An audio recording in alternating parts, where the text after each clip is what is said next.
Aujourd'hui, je vais vous raconter un peu ma vie. Je vais vous parler de comment j'ai su que j'étais trans, transbinaire puis trans non-binaire. Alors, tout a commencé quand j'avais 13 ans.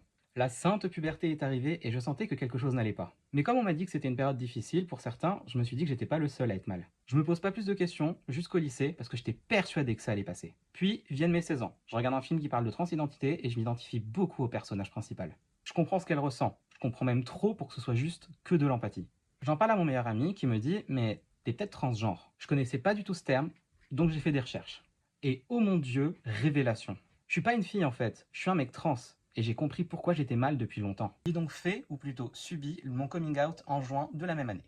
Si jamais ça vous intéresse de savoir comment s'est passé mon coming out, j'en ferai une vidéo. Du coup, j'ai transitionné, testostérone et mammectomie. Et ça allait tellement mieux, c'était royal. Puis, plus aucun questionnement jusqu'à mes 22 ans. J'étais un mec trans, binaire, et c'était tout. En 2021, je rencontre l'une de mes relations en convention. À un moment, on parle de non-binarité. Et ça commence à me titiller. Mais de ce que j'en savais à l'époque, ça me correspondait pas du tout. Je pensais que c'était ni homme ni femme. Sauf que moi, je me sentais homme, des fois. Puis un jour, on va en soirée et je dis à cette relation, je me sens neutre. Ok, baby egg non-binaire détecté.